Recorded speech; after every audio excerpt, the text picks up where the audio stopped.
January 17th, 2025. While most markets were celebrating stability, something extraordinary failed to happen in London. It wasn't a crash or a spike, but something far more dangerous for a system built on confidence. Metal that was supposed to move simply didn't. The London Bullion Market Association failed to deliver physical silver when it mattered most. The absence of a single bar spoke louder than any price chart ever could. You see, markets aren't held together by numbers on a screen. They're held together by trust. And trust only survives as long as promises can be honored. In London, the center of the global precious metals trade, the promise is simple on paper but fragile in reality. If you own metal, you can get metal. Yet, when delivery pressure appeared, when demand shifted from rolling contracts to asking for the real thing, the system hesitated, delayed, and ultimately failed to perform the one function it exists to perform. The LBMA isn't a massive vault. It's a clearing mechanism, a paper architecture layered on top of a relatively small pool of physical metal. That architecture works beautifully as long as most participants agree not to test it, not to ask questions, not to all head for the exit at the same time. But January wasn't about panic buying or a retail frenzy. It was about institutional stress, about entities with legal rights, to metal discovering that legal rights don't always translate into physical possession. This is where the endgame narrative stops sounding dramatic and starts sounding mechanical. The endgame in any fractional system isn't collapse first. It's delay.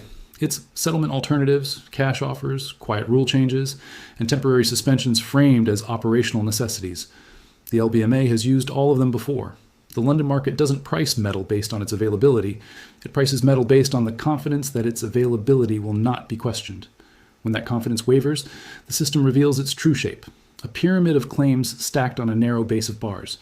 Each bar has multiple owners. Each owner believes delivery is possible, and only one of them can be right. The failure to deliver a single bar isn't evidence of total depletion. It's evidence of prioritization. The metal still exists, but it's not where it's claimed to be. Not in sufficient quantity, not free of other claims, and not available the moment it's requested. In markets like this, timing is everything. If delivery can be delayed, confidence can be managed. But if that delay becomes visible, confidence accelerates in the opposite direction. What made this moment different wasn't that metal was unavailable, but that the market could no longer convincingly pretend it was. And this is where the distinction between silver and gold matters more than most people realize.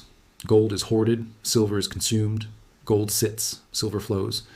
And when silver stops flowing, when it gets stuck in the pipes of the financial system, pressure builds rapidly. London is where those pipes converge. The LBMA clears most of the world's wholesale silver transactions, linking miners, refiners' banks, ETFs, industrial users, and sovereign interests into a single opaque network. That opacity isn't a flaw, it's a feature.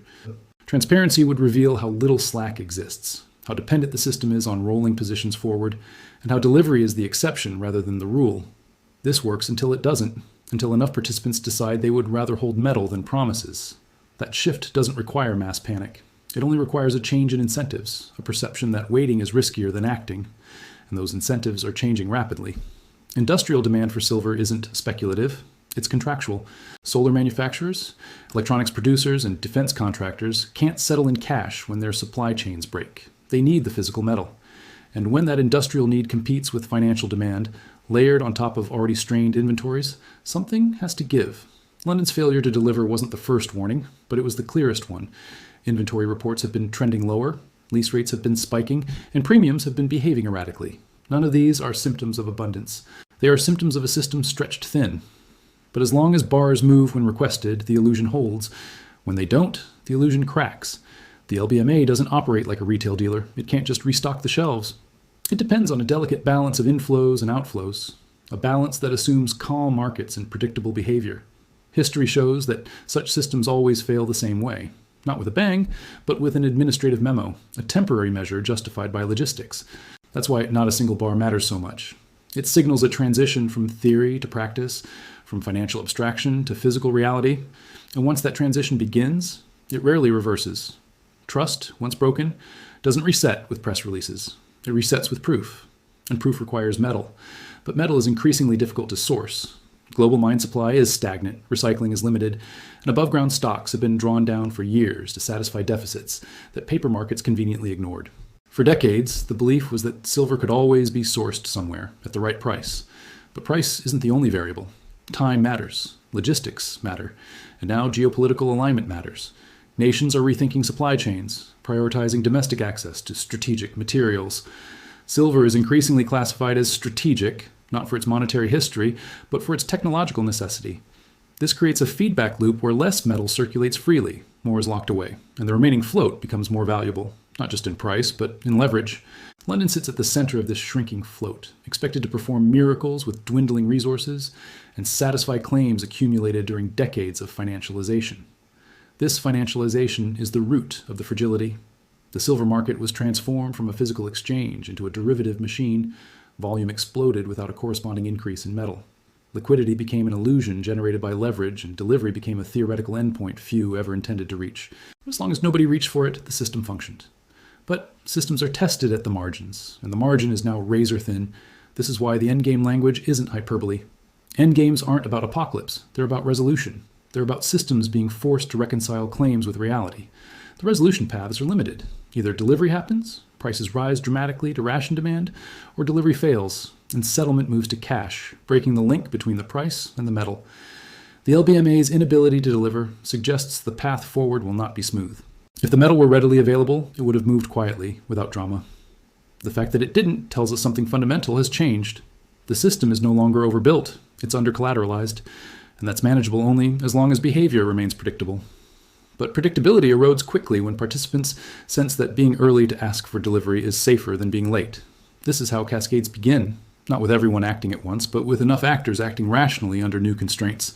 Once that threshold is crossed, administrative measures escalate, transparency decreases, and official narratives diverge further from on-the-ground reality. This divergence is the real danger. Markets can survive scarcity, but they cannot survive uncertainty about the rules. When delivery rules become flexible, when obligations become negotiable, when metal becomes optional, the market stops being a market and becomes a confidence game. And confidence games always end the same way, with winners who exit early and losers who trusted the structure for too long. London's failure to deliver is not an isolated incident. It's a symptom of a broader transition in how we store, transfer, and trust value. Silver sits at the crossroads of money and industry. When both sides demand priority, the paper layer gets crushed in between. The end game is a process, a slow realization that price signals no longer reflect availability, that ownership doesn't guarantee access, and that systems built for efficiency struggle when resilience is required. Resilience requires inventory, and for years the silver market optimized away that cost, assuming delivery would always be someone else's problem.